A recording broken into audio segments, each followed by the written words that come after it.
capítulo 6 do Evangelho de Mateus. Esse versículo introduz o tema do versículo 2 ao 18, a saber, a justiça não deve ser praticada visando o reconhecimento público, mas sim como um serviço a Deus. As boas ações são atos praticados em conformidade com o padrão divino de comportamento. Por exemplo, ajudar os necessitados, do versículo 2 ao 4, orar, do versículo 5 ao 15, jejuar, do versículo 16 ao 18. Jesus ensinou o sigilo para impedir a propensão humana de buscar louvor para si e não para Deus. Compara com o capítulo 5, versículo 16. Versículo 2. Hipócritas. Ver nota em capítulo 23, versículo 13. O toque de trombetas acompanhava os grandes rituais, incluindo os jejuns públicos. Versículo 4. Seu Pai os recompensará, tanto nos dias de hoje como no julgamento que ocorrerá no fim da história. Ver capítulo 25, do versículo 31 ao 46. Versículo 5. Quando vocês orarem, os judeus oravam regularmente às 9 e às 15 horas. Ver Atos 3:1. E tinham momentos frequentes de oração pública. Os hipócritas buscavam os lugares abertos, a fim de serem vistos por todos. Hipócritas. Ver nota em capítulo 23, versículo 13. Versículo 6. Cada um vá para o seu quarto. Jesus não proíbe a oração em público. Ver capítulo 18, do 19 ao 20 e Lucas 11, do 2 ao 4. Mas instrui os seus seguidores a evitá-la como meio de chamar a atenção. Versículos 7 e 8. Repetições intermináveis não podem coagir Deus. A oração do Senhor, do versículo 9 ao versículo 13, é um modelo de simplicidade, em contraste com a tagarelice pagã, do versículo 9 ao 13. Na forma, a oração do Senhor é semelhante à oração judaica comum, o Kadish. Jesus a ensinou aos seus seguidores como uma expressão sucinta da nova fé que eles começavam a conhecer. Versículo 9. Orem da seguinte forma. De modo contrastante com a vã repetição das orações pagãs, do versículo 7 e 8, a oração do Senhor é um modelo de simplicidade. Os judeus raramente se dirigiam a Deus como Pai, mas Jesus o fez em cada oração, excepto numa. Marcos 15:34. Santificado seja o teu nome.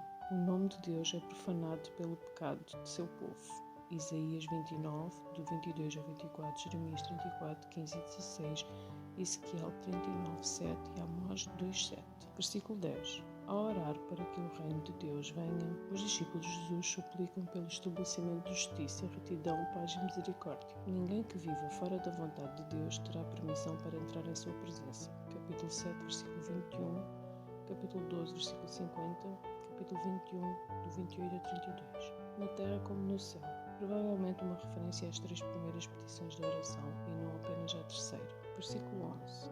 Dá-nos hoje o pão para este dia, ou dá-nos hoje o alimento que precisamos, ou dá-nos hoje o alimento para amanhã. O discípulo, depois de pedir confiantemente que Deus lhe supra as necessidades diárias, pode seguir no serviço do reino livre de preocupações, do versículo 25 ao 34. Versículo 12. Como perdoamos? Ver também o versículo 14 e 15 e o capítulo 18, do 21 a 35. Perdoar é reflexo de um coração arrependido e regenerado, que é o que torna possível o nosso próprio perdão. Quem experimenta o perdão de Deus também perdoará.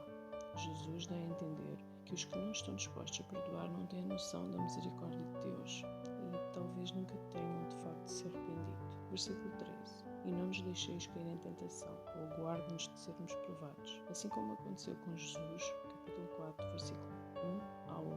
A tentação prova o caráter do discípulo. Jesus exorta que oremos para que Deus nos capacite a resistir à provação. Ver versículo 26, 41 e Salmos 141:4. Do mal ou do maligno. A leitura adotada pela NVT refere-se ao pecado em geral. A leitura alternativa refere-se a Satanás, o tentador. Ver Tiago 1:13. Alguns manuscritos acrescentam: pois teu é o reino, o poder e a glória para sempre. Amém. Essa doxologia é um acréscimo posterior, provavelmente com base em 1 Coríntios 29, do 11 ao 13, que visava adequar a oração à liturgia. Versículo 16. Orações e jejuns são frequentemente relacionadas. Levítico 23, do 27 ao 32, Neemias 9, 1 e 2, Zacarias 7, 3 ao 5, 8, 19, Lucas 18, 12. A prática tinha sido deturpada antes da época de Jesus, Isaías 58, do 3 ao 12. Hipócritas, ver nota em capítulo 23, versículo 13. Versículo 20. Tesouros no céu. Nos dias de Jesus, essa era uma imagem comum. Cumprir os mandamentos de Deus praticamente equivalia a acumular tesouros junto dele. O contexto, no versículo 19, em Lucas 12:33, sugere que Jesus tinha em mente, sobretudo, a atos de caridade. Versículo 22. Seus olhos são como uma lâmpada, eles dão luz ao corpo e, assim, iluminam a pessoa toda. Bons significa moralmente saudáveis, dotados de devoção simples e sincera a Deus. Versículo 24. Aqui, essa devoção implica generosidade. 24. Dinheiro, tradicionalmente mamon. Trata-se de um termo aramaico para lucros ou bens materiais. Uma vez que Deus não tolera rivais, Jesus adverte repetidamente sobre o perigo que provém do acumular riquezas. Capítulo 13, versículo 22, capítulo 19, do 16 ao 30, 26, do 14 ao 16, 27, do 3 ao 10, 28, do 11 ao 15. Pois elas podem se tornar um ídolo. Ver Efésios 5:5, Colossenses 3:5. Devemos confiar que Deus suprirá nossas necessidades. Capítulo 4, 3 e 4, capítulo 6, 8, 11, 25 ao 34, capítulo 7, do 7 ao 11, capítulo 10, do 9 ao 14, capítulo 14, 15 ao 21, capítulo 15, do 32 ao 38. E como comunidade de discípulos devemos ajudar uns aos outros. Capítulo 6, do 2 ao 4, 10, do 40 ao 42, 19, 21, 23, do 23 ao 24, 25, do 31 ao 46, 26, do 6 ao 13, 27, do 57 ao 61. Versículos 25 ao 34. Jesus ensinou uma vida livre de ansiedade e confiante na provisão divina. Seus discípulos tinham abandonado tudo. Capítulo 4, 18 ao 22. Capítulo 9, 9. Capítulo 10, 5 ao 14. Jesus lhes deu a garantia de que Deus supriria as necessidades deles. Versículo 26. A lógica de Jesus vai do menor para o maior. Se o Pai cuida dos pássaros, o menor, e os discípulos são muito mais valiosos, o maior, então Ele certamente cuidará também deles. Ver também capítulo 10, 29 a 31. Capítulo 30. A pequena fé resulta da incapacidade de compreender o próprio valor diante de Deus e a medida do cuidado providencial dele. Versículo 32. Pagãos, literalmente gentios, são aqueles que não conhecem a Deus e não cumprem a sua vontade. Ver também capítulo 20, versículo 19. Seu Pai Celestial já sabe, a oração não visa informar a Deus, ela expressa confiança na sua provisão. Versículo 33. Jesus oferece aqui uma alternativa positiva à ansiedade, o compromisso total com Deus e a busca do seu reino por meio de Cristo. Ver também capítulo 6, do 19 ao 24. Devem ser as principais preocupações dos discípulos de Jesus. Alguns manuscritos não trazem de Deus. Capítulo 6, versículo 30. Pequena fé. A expressão pequena fé e termos gregos a ela relacionados aparecem 5 vezes em Mateus. Capítulo 6, versículo 30, 8, 26, 14, 31, 16, 8, 17, 20. E apenas uma vez fora desse evangelho. Lucas 12, 28, compara com Tiago 1, do 6 e 7.